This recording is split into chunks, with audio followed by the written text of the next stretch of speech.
Hey, chiropractors, let's talk about something that every practice faces: no-shows and cancellations. Man, they are frustrating. Very frustrating, right? Not only do they disrupt your schedule, but they can also have a big impact on your revenue. And when we start seeing revenues going down, we have to do something about that. But here's the good news. With the right strategies in place, you can minimize these issues and keep your practice running smoothly. In today's video, I'm going to cover the real impact of no-shows on your bottom line. You need to know what it's costing you. I'm also going to cover proven strategies to prevent them, and then also effective rebooking techniques to keep your schedule full. If your schedule's not full, let's fill it, and then let's keep it full. So stick around, because these tips could save you practice, a lot of time, and a lot of money. Before we jump in, don't forget to like this video, subscribe to my channel, and follow me on social media for more of your practice building strategies every week. It's free. I want to give it to you. But on this topic, let's dive in. Let's start by breaking down the numbers. Do you know that just one no-show per day could cost your practice thousands of dollars annually? Now, I want to be realistic. We all have cancellations as part of normal doing business. For example, the national average for no-show or cancellation is about 13%. So our office goal has always been try to stay below that 10% mark. That means we're above the average. So don't get discouraged if you currently have cancellation and no-shows. It happens to all of us. It's about how you deal with them that makes a really, really big difference and on your annual revenue as well as your flow of your office. Think about it. Every missed appointment is lost revenue that you can't get back. So this should be valuable to you. And it's not just about the money. No-shows also disrupt your workflow, creating really unexpected gaps in your care plans for your patients. It also affects patient outcomes.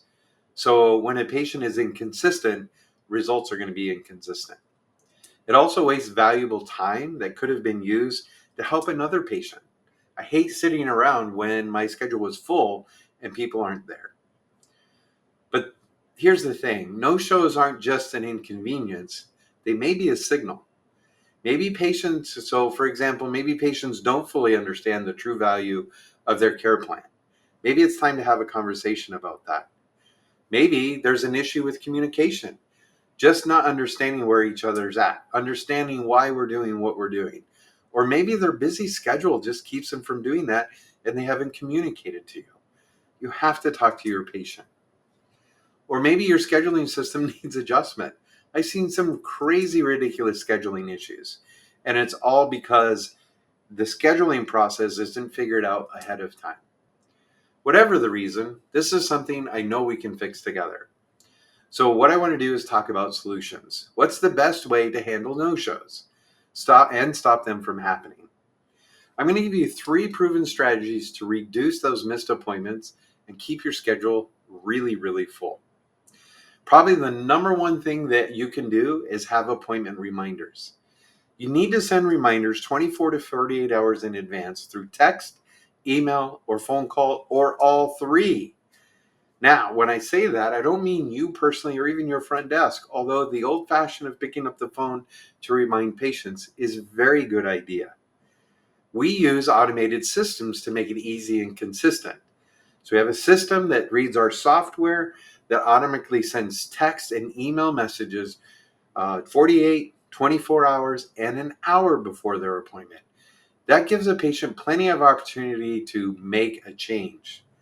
Now, during this automated system, it also allows patients to confirm or reschedule within that response. So it's not just a reminder, but it's a way for the patient to be able to manage their schedule if they need to do that as well. The other thing I think is really important, number 2, is clear cancellation policies. You need to set those expectations from day one. And it's not just about the policy, including fees and late cancellations. It's really about the commitment to their care rather than the punishment of a fine. Fines are a catch-22. Sometimes patients won't come back because they know they owe you and they're not going to come in. So I'd be cautious on how many fines and how often, although there are times where you must do it. You have to really communicate with patients, try to overcome these issues before. It's really important. And that's where number 3 comes in, educating your patients. Help them understand why sticking to their care plan is really important. But use simple real life examples, such as if you skipping your appointments is like skipping your workouts at the gym.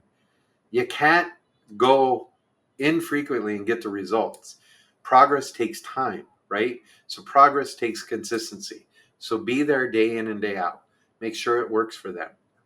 When they see that value of their care, they're less likely to miss that appointment.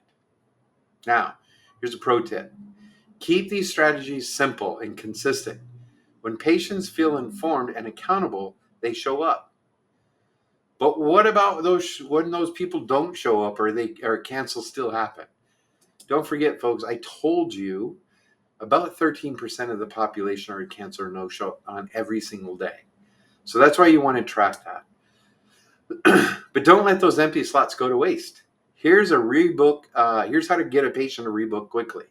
First of all, number 1, follow up immediately. Our policy in our office is 10 to 15 minutes. If the patient hasn't come in, reach out to them as soon as possible. Find out why they didn't come. A simple text or phone call shows that you care and you want to make it easy for them to reschedule. For example, hey Bob, we missed you today. Let's get you back on track. When's the next good time to reschedule you? Now I'm going to go a little deeper on this one because if they missed in the morning, but you have open slots in the afternoon, hey Bob, we missed you this morning.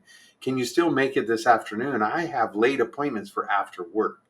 So having those strategies when you go to call Bob, make sure your receptionist or who's ever doing the calling has that strategy available. Here's another thing for those busy practices, create a wait list. Keep a list of patients who can come in on short notice. Maybe they're a 5 o'clocker, but your 5 o'clock has been booked out forever. So when 5 o'clock is canceled, you have a list of people you can call to get in at that 5 o'clock after work time. But when someone cancels, you always want to try to fill that slot with something. Prefer another patient, obviously. Number 3 strategy, offer incentives. Patients who reschedule promptly, maybe give them a little perk, a little discount on their next visit, free wellness tip sheet, something that says thank you without costing you a lot. Or how about just a simple thank you gesture to reinforce the commitment? I think that's just one of those things that you want to do on a regular basis. Here's another bonus tip. Make sure you're tracking your no-show patterns. We do it every day in our office, and we review that every week. We really want to keep that no-show down below that 10% mark, but we know we have that cushion up to 13%. So when we start going up on any given week, we look around. For example, Christmas time, holidays of any kind. Your no-shows, like anybody that's been in practice for more than a couple of years, are going to tell you those times are really high for no-shows and cancellations. Again, try to build strategies coming up to those holidays rather than waiting for that to happen. Also look for trends and cancellations. Are they happening at certain times of the day? Are there like Friday afternoons? I'll give you this one. Friday afternoons drive me crazy because if I put new patients at 5 o'clock on a Friday, they're not going to come in. Most times, those new appointments that late, unless they're a really acute patient, typically don't come in. So if you see those patterns where it doesn't make sense for patients to come in because they got the holiday, they've got weekend coming up, think about those things before you make those so you can minimize those mistakes as well. And adjust your schedule to minimize those disruptions and improve that attendance. I have a question for you. What's the one strategy you've used to reduce no-shows? Drop it in the comments below because I would love to hear what's working for you. I get so much positive feedback from my comments down below, and it's great to use those and give those to other people that are looking for ways to help out. But if no-shows and cancellations are really holding your practice back, let's fix it together. I will help you. Just schedule a free discovery call with me today. I will create a customized strategy to keep your schedule full and your revenue flowing day in and day out. Click the link in the description down below and visit drdavesschedule.com. That way you can schedule that discovery call. I'll get on the phone. We'll figure it out. And before you go, don't forget to like this video, subscribe to my channel, and follow me on social media. Let's make your practice more productive, profitable, and patient-focused. Thanks for tuning in. I'll see you in the next video. But until then, keep thriving, keep adjusting, and keep building that practice of your dreams. Have a great day.